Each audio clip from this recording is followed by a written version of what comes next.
Czołem, witam Was serdecznie w kolejnym odcinku EduSense TV. Dzisiaj przejdziemy do konkretów.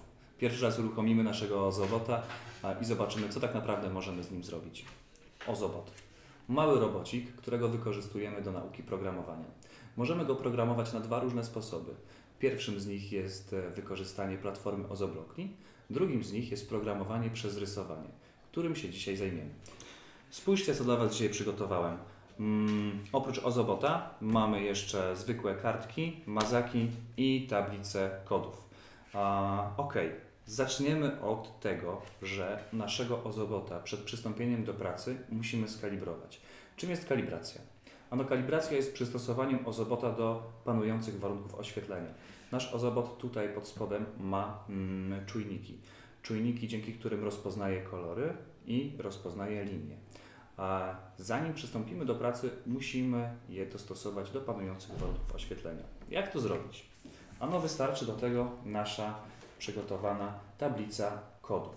Na odwrocie tablicy kodów, którą dostajecie w zestawie z Ozobotem, znajduje się koło do kalibracji. Ono posłuży nam do tego, żeby przygotować Ozobota do pracy. Spójrzcie, jak to będzie wyglądało.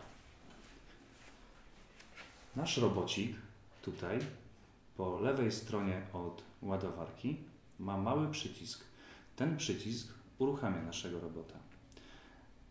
Spójrzcie. Widzicie, robocik się uruchomił, działa, mruga niebieskim światłem. Ok, wyłączmy go w tej chwili. Chcąc skalibrować naszego robota, ten przycisk, którym go włączamy, musimy przytrzymać mniej więcej 2 sekundy. Właściwie musimy przytrzymać go tak długo, dopóki to światełko nie zacznie mrugać na biało. Kiedy zacznie mrugać na biało, musimy postawić go na tej czarnej kropie i poczekać, aż zjedzie z tej kropki, zamruga na zielono. Wtedy mamy pewność, że robot się skalibrował i jest gotowy do pracy. Zrobię to jeszcze raz, spójrzcie. Przytrzymujemy ten przycisk, czekamy, zamruga na biało, stawiamy go na tym czarnym polu i czekamy.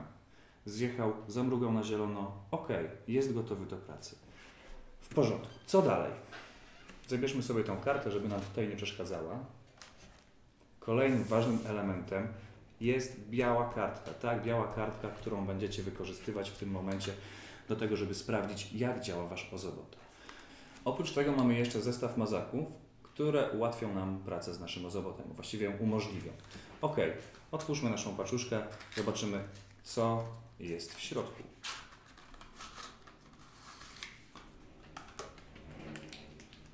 W środku mamy 4 kolory, które są nam potrzebne do pracy. Są to tak zwane mazaki kodujące. Będziemy z ich wykorzystaniem próbowali zaprogramować naszego robota. Ale jak? Ano, tak. Wybierzcie sobie jeden dowolny mazak. Na początku nie używamy czarnego koloru, także do dyspozycji macie jeszcze zielony, niebieski i właśnie ten czerwony. Otwieramy nasze mazaki i spójrzcie, jak one wyglądają. Nasze mazaki mają specjalne końcówki, ścięte końcówki, które ułatwiają nam rysowanie linii, po których nasz robot będzie podążał. Spójrzcie.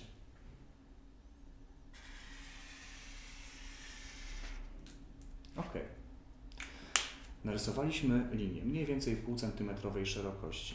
Robota skalibrowaliśmy, więc nie pozostaje nam nic innego, jak uruchomić naszego robocika i zobaczyć, co się będzie działo. Po uruchomieniu stawiamy go na tą naszą narysowaną linię i fantastycznie. Robot działa, robot jedzie, tak? Ok, nasz robot dojechał do końca czerwonej linii. Co dalej? Ano, spróbujmy wykorzystać inny kolor naszego mazaka i narysować mu drugą drogę, drugą linię. Ok. Kawałeczek drogi w niebieskim kolorze. Odwracamy naszego robota. No, to robot wykazuje się swego rodzaju autonomicznymi zachowaniami. Wybrał sobie ścieżkę, ale już podąża po naszej narysowanej drodze. Wjeżdża na niebieski kolor i zauważcie, jego kopułka zaczęła palić się na niebiesko. Wcześniej, kiedy jechał po czerwonej kresce, jego kopułka paliła się na czerwono. To oznacza, że nasz robot rozpoznaje kolory i my tą jego umiejętność wykorzystamy do tego, żeby go zaprogramować. Naszego robota możemy programować przez kolorowe sekwencje w postaci kwadracików. Jak? Już Wam pokazuję.